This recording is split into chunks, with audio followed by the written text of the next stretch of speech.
عمر بن عبدالعزیز جس تخت پر بیٹھے اس پر سلیمان تھا، اس پر ولید تھا، اس پر عبد الملک تھا. ان تینوں نے اپنے من کو راضی کیا، عمر بن عبدالعزیز نے اپنے رب کو راضی کیا. جب عمر بن عبدالعزیز کا وقت آیا مرنے کا تو انہوں نے بلایا رجا بن حیوہ سے، فرمایا کہ میں نے عبد الملک بن مروان چاچا بھی تھے سسر بھی تھے، ان کی بیٹی فاطمہ سے شادی ہوئی تھی. میں نے اس کو قبر میں اتارا، کفن کی گرہ کھول کے دیکھا تو اس کا چہرہ قبلے سے ہٹ چکا تھا، رنگ کالا سیاہ پڑ چکا تھا. عبد الملک بن مروان گورا چٹا تھا، یہ جگہ سرخ تھی، کالا. پھر میں نے ولید کو قبر میں اتارا، اس کا بیٹا 10 سال حکومت کی، اس نے 21 سال حکومت کی، اس نے 10 سال کی، ولید بن عبد الملک. میں نے اس کے کفن کی گرہ کو کھول کے دیکھا تو اس کا رنگ سیاہ ہو چکا تھا اور قبلہ کی طرف سے چہرہ پھر چکا تھا. پھر اس سلیمان کا واقعہ تو ابھی سنایا. پھر اس سلیمان کو قبر میں اتارا اور اس کے کفن کی گرہ کو کھول کے دیکھا تو اس کا چہرہ قبلے سے ہٹ چکا تھا. اب میں جا رہا ہوں، مجھے دیکھنا. پہلے تینوں نے حکومت کی پوجا کی اور عمر بن عبدالعزیز نے اپنے اللہ کی پوجا کی. انہوں نے ایک بڑا عجیب خطبہ دیا جب خلیفہ بنے. اے لوگو، بچپن میں شعر و شاعری کا شوق تھا تو میں شاعر بنا، تھوڑا سا اٹھان ہوئی تو علم کا شوق لگا، میں نے علم حاصل کیا. جوان ہوا تو فاطمہ بنت عبد الملک سے عشق ہوا، میں نے اس سے شادی کی. اب اللہ نے مجھے حکومت دے دی ہے، اب تم دیکھو کہ میں اس سے اپنے اللہ کو راضی کروں گا. ہمارے حکمران تو ووٹ سے آتے ہیں اور چلے جاتے ہیں 4-5 سال کے بعد، ان کی وراثت میں حکومت آ رہی ہے اور 3 بر اعظم پر حکومت ہے اور ایسا روب دبدبہ ہے بنو امیہ کا، کوئی ان کے سامنے سر نہیں اٹھا سکتا. اور یہ بندہ 2 سال 2 مہینے 3 بر اعظم میں زکوٰۃ لینے والا کوئی نہ بچا، 3 بر اعظم میں سوال کرنے والا کوئی نہ بچا، 3 بر اعظم میں ظالم کوئی نہ بچا، 3 بر اعظم میں مظلوم کوئی نہ بچا. لیکن خود کیسا رہا؟ گھر آئے، فاطمہ بڑے اچھے دن گزرے ہیں، اب امتحان ہے، میں تیرا حق نہیں ادا کر سکوں گا، طلاق لینی ہے میں حاضر ہوں، ساتھ دینا ہے تو میرے اپنے حق معاف کرو، اپنے حق معاف کرو. فاطمہ جیسی عورت انسانی تاریخ میں کوئی نہیں آئی سیاسی لحاظ سے. سیاسی دادا مروان بادشاہ، باپ عبد الملک بادشاہ، بھائی ولید بادشاہ، دوسرا بھائی سلیمان بادشاہ، تیسرا بھائی ہشام بادشاہ، چوتھا بھائی یزید بادشاہ اور اپنا خامند بادشاہ. 7 نسبتوں سے یہ عورت شہزادی ہے. کائنات انسانی تاریخ میں اتنی بڑی عورت کوئی نہیں آئی سیاسی. فاطمہ کہنے لگیں، عمر میں نے سکھ کے دن تیرے ساتھ گزارے ہیں، دکھ میں تجھے چھوڑ کے نہیں جاؤں گی، جاؤ میں نے اپنے سارے حق معاف کی. پھر حضرت عمر بن عبدالعزیز کی راتیں اور دن کیسے گزرے؟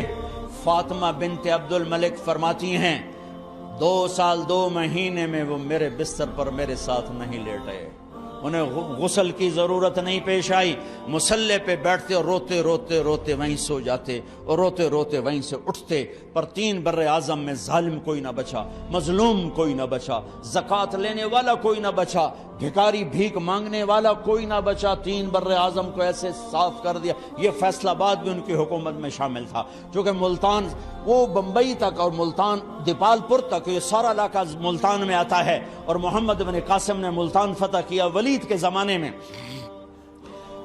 اپنی حکومت کو اللہ کی رضا کے لیے استعمال کیا. کیسے استعمال کیا؟ سارے مال فاطمہ کا سارا زیور بیت المال میں ڈال دیا، تنخواہ پہ آ گئے. عید کا موقع آیا، بچوں نے ماں سے کہا، 12 بچے تھے، بچیاں 12 بچیاں، ہمیں کپڑے لے کر دو، عید آ رہی ہے، ہر آدمی اپنے بچوں کے لیے کپڑے لے رہا ہے. ہمارے بچے بھی کہہ رہے ہیں کپڑے لیں، جاؤ بھائی لو. فاطمہ کے پاس عمر 3 بر اعظم کے بادشاہ کے بچے آ رہے ہیں، ماں جی عید آ رہی، کپڑے تو لے دیں، ابا سے کہیں. کہ ابا سے بات کرتی ہوں. ابا تشریف لائے، خزانے لبالب بھرے ہوئے ہیں گندم کے ڈھیر کی طرح، کہ امیر المومنین بچے کپڑے مانگ رہے ہیں. فاطمہ میرے پاس تو پیسے نہیں، میں کہاں سے کپڑے لے کر دوں، میرے پاس تو پیسے کوئی نہیں.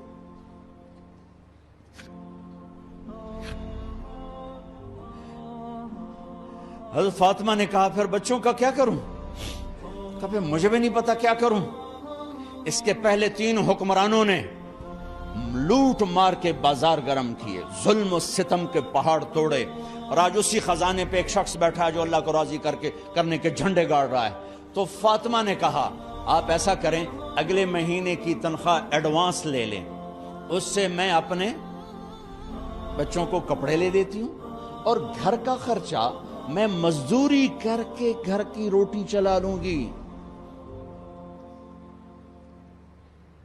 ارے اپنی تاریخ پڑھو، صرف ڈرامے نہ دیکھتے رہ جاؤ، صرف گانے نہ سنتے رہ جاؤ. اور بھی دکھ ہیں زمانے میں محبت کے سوا، راحتیں اور بھی ہیں وصل کی راحت کے سوا. انہوں نے اپنے بلایا وزیر خزانہ مزاحم، اپنا ہی غلام.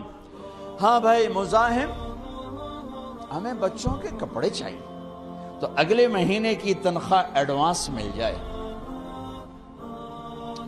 وہ کہنے لگے امیر المومنین آپ مجھے لکھ کر دے دیں کہ آپ 1 مہینہ زندہ رہیں گے، میں آپ کو تنخواہ دے دیتا ہوں. عمر بن عبدالعزیز سر جھکایا، اٹھے، گھر گئے. فاطمہ میرے بچوں سے کہہ دو کہ تمہارا باپ کپڑے لے کے نہیں دے سکتا. اپنی تاریخ تو دیکھو.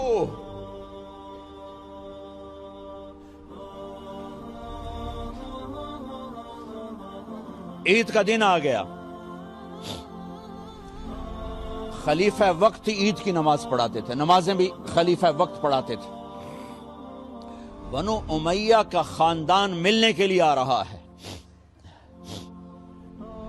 سارے سرداروں کے بیٹے، اعلیٰ پوشاک، اعلیٰ لباس، ملنے آ رہے ہیں. تھوڑے دیر بعد دیکھا تو بچے بھی ملنے آ رہے ہیں. امیر المومنین کی حیثیت سے بچے باپ کو ملنے آ رہے ہیں، اور ان کے جسموں پر پرانا لباس ہے. حضرت عمر انہیں دیکھ کر ادھر اپنے سرداروں کے بچے دیکھے تو زرق برق پوشاکیں، اپنے بچوں کو دیکھا. ارے اس باپ سے پوچھو جو سب کچھ کر سکتا ہو اور پھر مٹھی بند کر لے کہ نہیں میں نے حرام کی طرف نہیں جانا. بچوں کو دیکھا تو آنکھیں ڈبا گئیں، آنکھوں میں آنسو آ گئے. فرمایا میرے بچوں آج تمہیں اپنے باپ سے گلہ تو ہوگا کہ آج ہمارے باپ نے کپڑے ہی نہ لے کے دیے. ان کے ایک بیٹے ہیں عبد الملک، ان سے بھی 4 ہاتھ آگے تھے، ان سے پہلے ہی فوت ہو گئے تھے. کہنے لگے ابا جان آپ کو مبارک ہو، آپ نے قومی خزانے میں بددیانتی نہیں کی ہے، آپ کو مبارک ہو. آج ہمارا سر بلند ہے، ہم شرمندہ نہیں ہیں. انسانوں کو کپڑوں پہ نہیں تولا جاتا. آج کا میرا دیس کمالدار اتنا فقیر ہو گیا ہے، اتنا چھوٹا ہو گیا ہے کہ وہ اپنا تعارف کروانے کے لیے 50 لاکھ کی گھڑی لیتا ہے، 6 لاکھ کا جوتا لیتا ہے. آج کی بیگم اتنی چھوٹی ہو گئی ہے کہ اپنے قد کو بڑا کرنے کے لیے وہ 10 لاکھ کا ہینڈ بیگ لیتی ہے کہ دیکھو میرا بیگ 10 لاکھ کا ہے. ارے میری بہن تو 10 ٹکے کی بھی نہیں رہی اگر تو نے بیگ سے اپنے آپ کو بڑا بنایا. او میرے دوست تو 2 ٹکے کا نہیں ہے اگر تو 10 لاکھ کے جوتے اور 50 لاکھ کی گاڑی سے 50 لاکھ کی گھڑی سے اگر تو بڑا بننا چاہتا ہے. ارے اس دھوکے سے نکلو. برینڈڈ کہاں جا رہے ہو؟ جب تم اپنی ذات میں بے قیمت ہو تو رب ذل جلال کی قسم تمہاری گھڑیاں، تمہارے بیگ، تمہاری گاڑیاں، تمہارے بنگلے تمہاری عزت کو بڑھا نہیں سکتے۔ ابا جان آج ہمارا ساڈا ایتھے سر آ گیا ہے، سانو آج ساڈی عید ہو گئی کہ ساڈے ابے آج خیانت نہیں کی تھی۔ آج ہم خوشی سے بلند ہیں کہ ہمارے باپ نے بددیانتی نہیں کی۔ گھر میں تشریف لائے، کہنے لگے فاطمہ کچھ پیسے ہیں، میرا انگور کھانے کو جی چاہ رہا۔ بس فاطمہ رونے لگی۔ فرمایا امیر المومنین خزانہ تو بھرا پڑا ہے، ایک درم کا بھی تیرا حق نہیں ہے کہ تو ایک درم لے کے انگور خرید لے۔ تو تھوڑا پٹھے، فاطمہ میں جہنم نہیں برداشت کر سکتا۔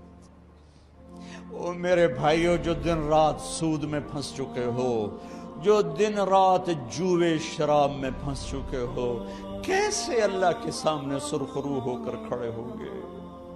فاطمہ میں جہنم نہیں برداشت کر سکتا۔ نہیں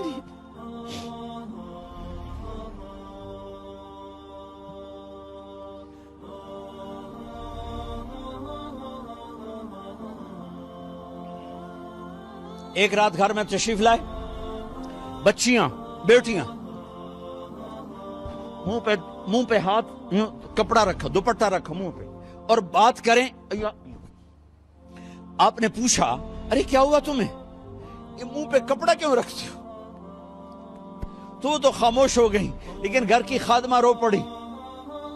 کہا امیر المومنین آج آپ کی بیٹیوں نے کچا پیاز توڑ کے اس سے روٹی کھائی، سالن کوئی ارے مسری دی دال ہی کوئی نہیں ہے، پیاز کچے پیاز نہ روٹی۔ آج ساڈا مزدور جڑا کوئی نہ کوئی چٹنی بنا بند ہے، ترائے بر اعظم دے بادشاہ دیاں دھیاں ہے کچے وصلہ نہ روٹی بیٹھیاں کھاندیاں۔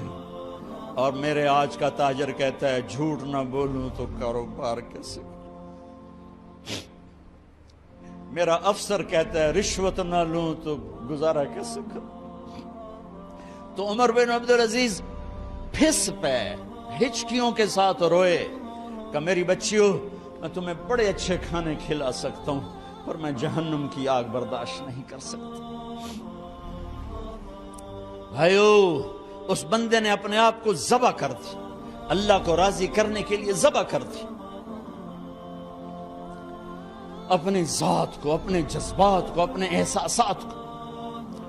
جب گورنر ہوتے تھے نا تو حضرت فاطمہ کی ایک باندی تھی، ان سے انہیں عشق ہو گیا تو اپنی بیگم سے کہتے یہ باندی مجھے گفٹ کر دو، وہ کہتی میں نہیں کرتی۔ جب یہ خلیفہ بنے کئی دفعہ ان سے کہتے مجھے ہدیہ کر دو، مجھے دے دو، وہ کہتے میں نہیں دیتی، میں نہیں دیتی۔ جب یہ خلیفہ بنے تو ان کی بیگم نے اس باندی کو نہلایا، خوبصورت زیورات سے سجایا، عالی شان میک اپ کیا اور اس کا ہاتھ پکڑ کے لائی، امیر المومنین یہ آپ کی خدمت میں گفٹ ہے۔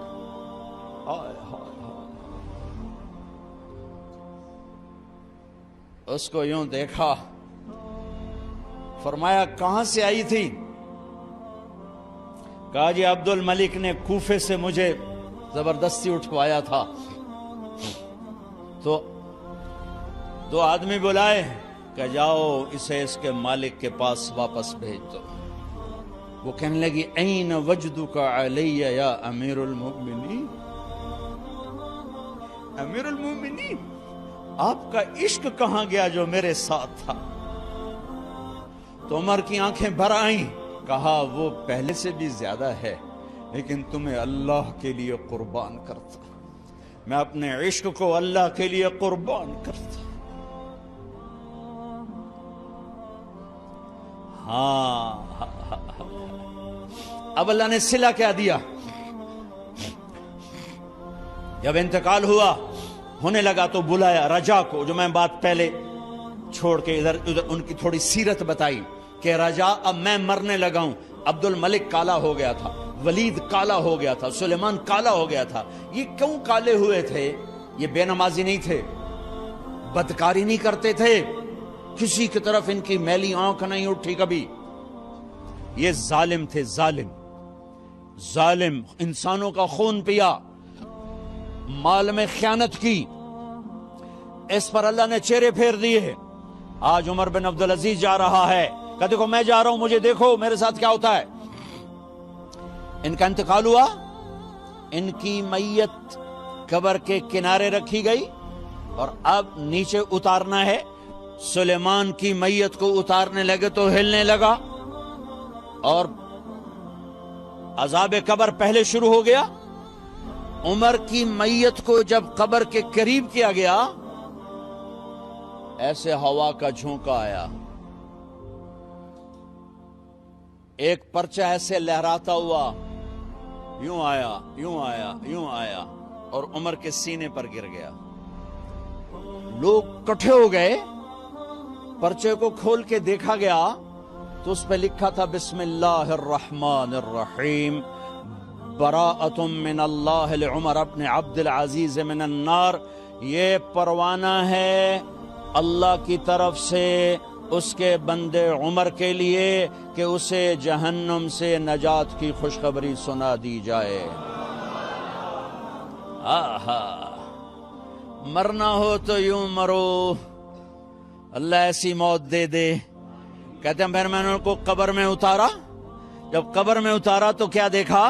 میں نے کفن کی گرہ کھولی تو چہرہ قبلے کی طرف فٹ اور یوں لگا جیسے 14ویں رات کا چاند قبر میں اتر آیا ہو۔ میرے